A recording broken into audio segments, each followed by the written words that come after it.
এগৰাকী যুৱতী নাম মেহবিজ বেগম কি নোৱাৰে তাই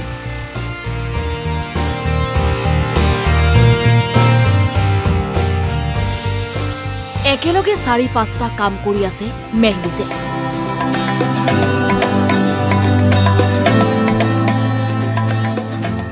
ভালো লাগে সকলোৱে যেতিয়া কয় তোমাৰ ভণ্টিয়ে গাড়ী চলায় মোৰ শুনি ভাল লাগে ডাম্পাৰ চলাই ভাইৰেল হোৱা মেহবিজ বেগমৰ ঘৰ গোলাঘাটৰ মৰঙী পুৰা বঙলাত তিনিগৰাকী ভাতৃভগ্নীৰ ভিতৰত মেহবিজ কনিষ্ঠ পিতৃ মুস্তাফা ৰহমান আৰু মাতৃ ৰীনা বেগম পিতৃৰ অসুস্থতাৰ বাবে মেহবিজে উপাৰ্জনৰ ক্ষেত্ৰত সহায় কৰে ককায়েকক মেহবিজ বৰ্তমান এগৰাকী ছাত্ৰী সমান্তৰালকৈ ডাম্পাৰ চলোৱাৰ লগতে কেইবাটাও কাম কৰি আন 10জনৰ আদৰ্শ হৈ পৰিছে মেহবিজ বেগম মেহবিজ উচ্চতৰ মাধ্যমিকৰ ছাত্ৰী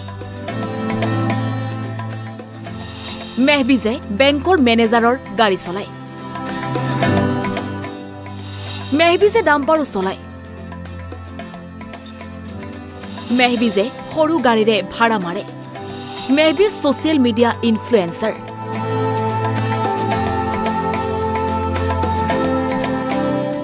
সকলো কাম নিয়াৰিকৈ চলাই আছে তাই মেহবিজক লৈ এতিয়া গৌৰৱান্বিত ককায়েক গৌৰৱান্বিত পিতৃ মেহবিজ হ'ল মোৰ সৰু ছোৱালী তিনিটা ল'ৰা ছোৱালী মোৰ সৰু তাই সৰুৰ পৰা মানে খুব বাইক চলোৱা গাড়ী চলোৱা তাইৰ এটা হেৰি আছিলে গতিকে বৰ বাপেকৰ লগত তাই গাড়ী শিকি পেলাই এতিয়া চলাই আছে বৰ্তমান তাই বেংক অফ বৰোদালৈ এজনী মেডামক লৈ যায় টাউনশ্বিপৰ পৰা অনা নিয়া কৰে আজি ৩-৪ মাহ কৰি আছে আৰু এতিয়া মানে মাজে সময়ে ফ্ৰী থাকিলে ককায়েকৰ লগত এনেই মানে ডাম্পাৰখন চলাই পেলাই ঘাটলৈ যায় আহোঁতে লোড লৈ ককায়েকে আনে আৰু ফ্ৰী থাকিলে কৰে আৰু ককায়েকক সহায় কৰে আৰু সৰু গাড়ী এখন আমাৰ আছে এখন ভাড়া চাড়া ওলালে গোলাঘাট চিভিল বা টাউনশ্বিপ তায়ে মাৰে বিশেষকৈ দিনত থাকিলে ৰাতি হ'লে ককায়েকে ভাড়া মাৰে দিনত তায়ে মাৰে গতিকে বহুতখিনি সহায় হৈ আছে দুটা ককায়েক ভনীয়েকে ঘৰখনৰ মানে মূল হেৰি মোৰ স্বাস্থ্যটো একেবাৰে বেয়া ভৰিখনৰ মোৰ চিধা কৰিব নোৱাৰোঁ কোচাব নোৱাৰোঁ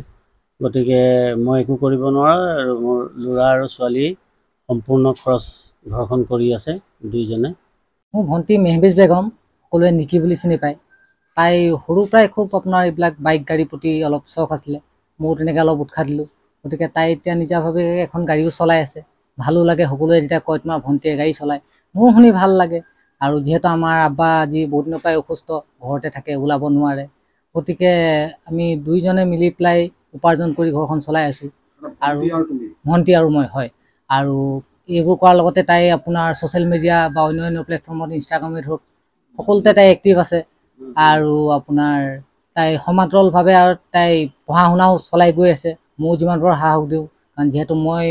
পঢ়া শুনা সম্পূৰ্ণ মই নিজৰ ক্ষেত্ৰত অলপ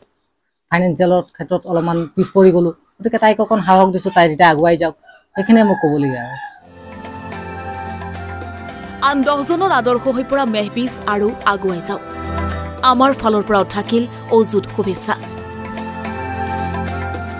নুমলীগড়ৰ পৰা ৰূপম জ্যোতি শইকীয়া অসম লাইভ 24